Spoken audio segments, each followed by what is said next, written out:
仮想通貨用語集パート4。今回は仮想通貨に関連する用語の紹介と使用例、説明をします。最初に僕、サトシが用語を言い、次に私が使用例をご紹介し、次に私、中本が用語の説明をします。最後にまた僕が一言。この順番でどんどん用語を紹介していきます。張り切っていこう。では、スタート。スワップ、トークンスワップを通じて異なる仮想通貨を交換することができる。仮想通貨の交換を行うこと。法定通貨でも円からドルやドルから円へ交換するぜ。次、ブロックチェーン。ブロックチェーン技術はビットコインなどの仮想通貨の基盤となっています。ブロックチェーンは分散型のデジタル台帳技術であり、取引データをチェーン上に連結されたブロックに記録します。各ブロックは暗号技術で保護され、すべての取引データは改ざんが困難です。この技術により、信頼性の高い取引記録が可能となり、仮想通貨やスマートコントラクトなど、様々な応用が広がっています。新たなデータを作成するときに、一つ前のデータを絡めてデータを作る。そうやってデータがどんどん後ろにつながっていく。だから、チェーンと呼ばれてるんだぜ。次、オフチェーン。オフチェーン取引はスケーラビリティを向上させる手段として利用される。ブロックチェーンの外部で取引を行うこと。要するに、ブロックチェーンを使わない取引のことだぜ。次、オンチェーン。オンチェーン取引はすべての取引がブロックチェーン上に記録される。ブロックチェーン上で行われる取引。ブロックチェーンを使った取引のことだぜ。次、オンチェーンガバナンス。オンチェーンガバナンスにより、コミュニティメンバーが直接プロジェクトの意思決定に参加できる。ブロックチェーン上での投票や意思決定プロセス。ブロックチェーンの運営に各メンバーの意思を取り入れるための仕組みだぜ。次、オンチェーンデータ。オンチェーンデータを分析して市場の動向を把握する。ブロックチェーン上に記録されたデータ。これまでブロックチェーンで行われた操作などの記録データのことだぜ。次、クロスチェーン。クロスチェーン技術を使って異なるブロックチェーン間で資産を移動できる。異なるブロックチェーンネットワーク間でのデータや資産の交換。A チェーンのデータを B チェーンへ移動させたりすることだぜ。次、クロスチェーンスワップ。クロスチェーンスワップを利用して異なるブロックチェーンのトークンを直接交換できる。異なるブロックチェーン間でのトークンの直接交換。A チェーンにある A トークンを B チェーンの B トークンへ直接スワップする。そういうことだぜ。次、マルチチェーン。マルチチェーン対応のプラットフォームが増えている。複数のブロックチェーンをサポートするシステム。複数のチェーンを使うことで解決できる問題もあるんだぜ。次、サイドチェーン。サイドチェーンを利用することでトランザクションのスケーラビリティを向上させる。メインチェーンとは別に運用されるブロックチェーンで相互に通貨を移動させることができる。補助的なチェーンを使うことでメインのチェーンの混雑を和らげることができるんだぜ。次、フォークチェーン。フォークチェーンが新しい機能を導入するために作成された。元のブロックチェーンから分岐して新しいチェーンが作られること。過去にビットコインがフォークしてビットコインキャッシュが誕生したんだぜ。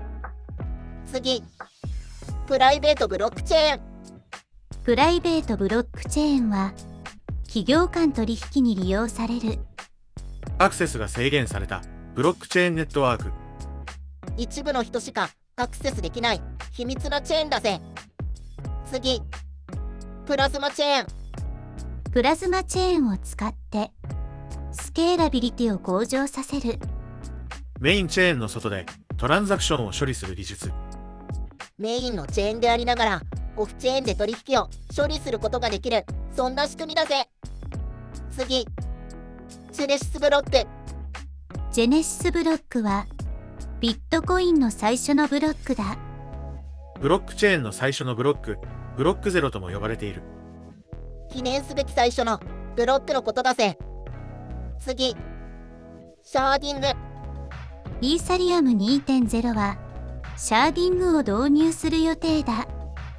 ブロックチェーンを分割して処理効率を向上させる技術。一つの処理を水平に処理して効率を上げるってことだぜ。次、オートメーション。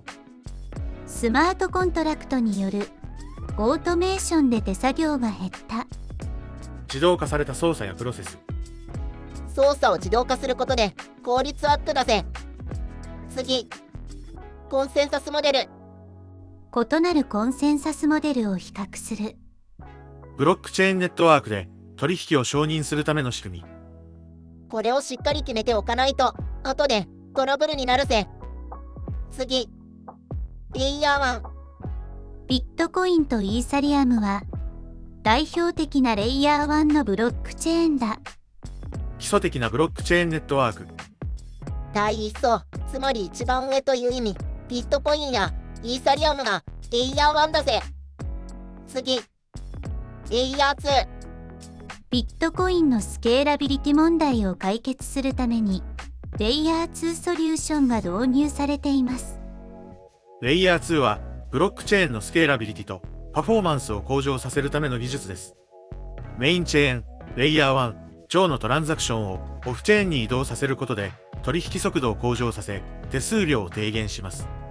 代表的なレイヤー2ソリューションにはビットコインのライトニングネットワークやイーサリアムのプラズマがあります。第2層、2番目という意味。有名なのはイーサリアムのレイヤー2にパティックがあるぜ。次、データレプリケーション。データレプリケーションによりデータの信頼性が向上する。データを複製して保管し、冗長性を高めること。大事なデータはコピーして保管だぜ。次、ブロック報酬。マイナーはブロック報酬として新たに生成されたコインを受け取る。ブロックチェーンネットワーク上で新しいブロックを追加することで得られる報酬。ブロックを生成すると報酬がもらえるからみんなマイニングするんだぜ。次、ブロックタイム。ビットコインのブロックタイムは約10分である。新しいブロックが生成される平均時間。取引量が通常より多いか少ないか、その目安に利用されることもあるぜ。次、ICO 新規コイン発行。 ICO を通じて資金を調達するプロジェクトが増えている。新しいコインを発行すること、新しい仮想通貨プロジェクトがトークンを販売して資金を調達する方法。ICO は勢いのあり盛り上がるから投資は冷静になろうぜ。次、ホワイトペーパー。プロジェクトのホワイトペーパーを読んで将来性を判断した。仮想通貨プロジェクトの詳細を記した文書。新しいプロジェクトに投資する前は必ず目を通そうぜ。次、ライトペーパー。プロジェクトの概要を知るためにライトペーパーを読む。ホワイトペーパーよりも簡潔なプロジェクトの概要説明文書。ホワイトペーパーを読む前に大まかに知りたいときに便利だぜ。次、プライベートセール。新しいプロジェクトはプライベートセールで資金を調達した。選ばれた投資家に対してトークンを販売するイベント。一部の限られたメンバーにだけ限定販売することで特別感を出したいんだぜ。次、スナップショット。スナップショットを撮ることで特定時点のネットワーク状態を記録する。特定時点でのネットワークの状態を記録すること。写真を撮ったように今その瞬間のデータの状態をつかむんだぜ。次、ライトニングネットワーク。ライトニングネットワークはビットコインの取引速度を大幅に向上させる。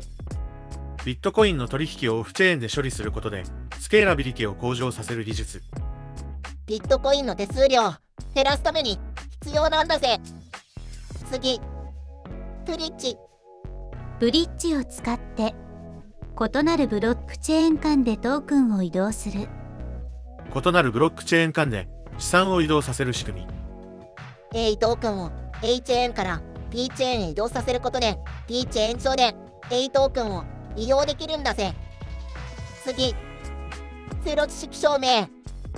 ゼロ知識証明を利用することでプライバシーを保護しながら取引を検証できる。取引の内容を明らかにせずに、その正当性を証明する技術。何の知識もない人でも取引が正しく行われたことを証明する技術のことだぜ。今回は以上です。今後も仮想通貨の用語をご紹介していきます。僕も気合い入れて頑張るぜ。私も頑張るぜ。私も頑張るぜ。みんなで仮想通貨の知識どんどん発信だぜ。このチャンネルが少しでも良いと思ったら高評価、チャンネル登録よろしくお願いします。